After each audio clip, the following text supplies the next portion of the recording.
दरम्यान नोटाबंदीत बँकांमध्ये पैसा जमा करून जनता फसली असल्याचा दावा राहुल गांधी यांनी केला।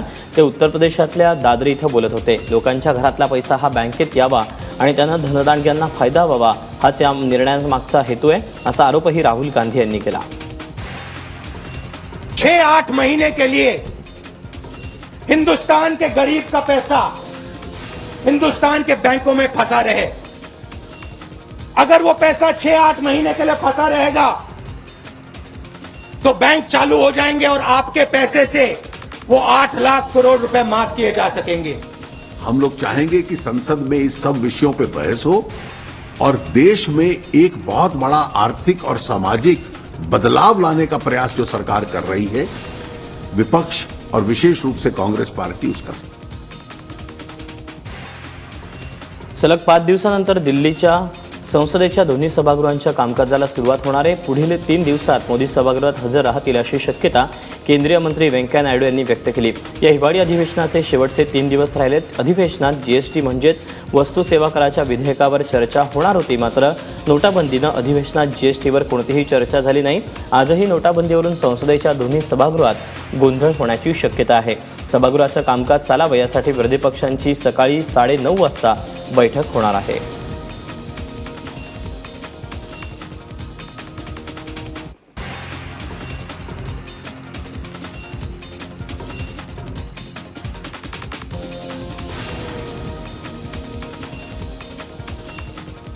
तेव्हा आज आता दिल्लीच्या संसदेमध्ये नेमकं काय होतंय हे पाहणं महत्त्वाचं आहे।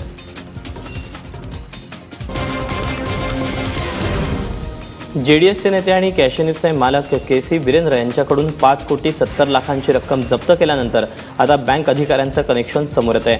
नोटा बदलून देण्यात state bank of India, state bank of Mysore, ICICI आणि कोटक महिंद्रा बँकेच्या अज्ञात अधिकाऱ्यांवर गुन्हा दाखल केला गेला आहे। या बँकेच्या अधिकाऱ्यांनी वीरेंद्रला जुन्या नोटा बदलून देण्यात मदत केल्याचा दावा सीबीआयच्या आरोपपत्रात करण्यात आला आहे। 10 डिसेंबर रोजी वीरेंद्रच्या घरी छापा मारून 5,70,00,000च्या 2000च्या नव्या नोटा जप्त केल्या होत्या।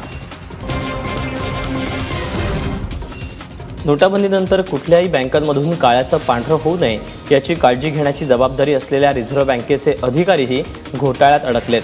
बंगलोरमध्ये रिझर्व्ह बँकेच्या सिनियर स्पेशल असिस्टंटला नोटाबदली प्रकरणी अटक झाली। के मायकल असं या अधिकाऱ्याचं नाव आहे। ते बंगलोरमध्ये कार्यरत होते।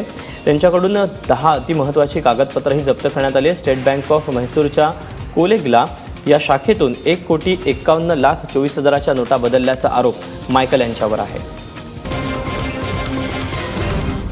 दिल्लीच्या इंदिरा गांधी आंतरराष्ट्रीय विमानतळावर कस्टम विभागाच्या अधिकाऱ्यांनी अर्भकांच्या डायपर्समधून सोन्याची 16 बिस्किटं जप्त केली आहेत।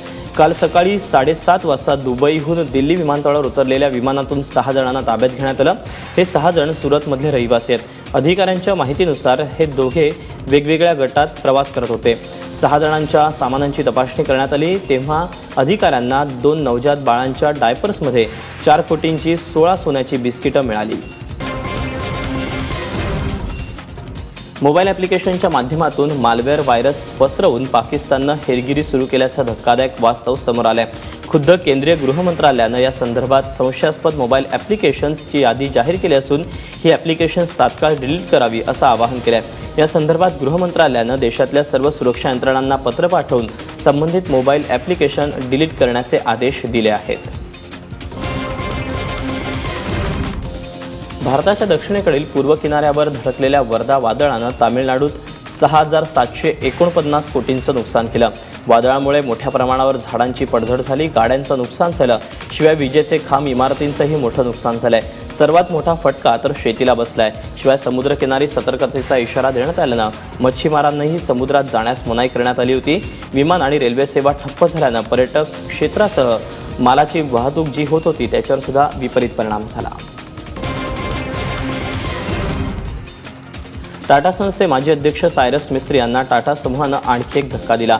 मिस्त्री यांना टाटा समूहातील टाटा कन्सल्टन्सी सर्व्हिसेसच्या संचालक पदावरून पायउतार करण्यात आलं।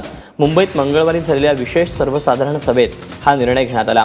या सभेत 92% लोकांनी त्यांच्या विरोधात मत दिल्यामुळे त्यांना हटवण्याचा निर्णय घेण्यात आला। दरम्यान मिस्त्री यांनी स्वतःहून पद सोडायला हवं होतं अशी भावना अधिकतर भागधारकांनी व्यक्त केली।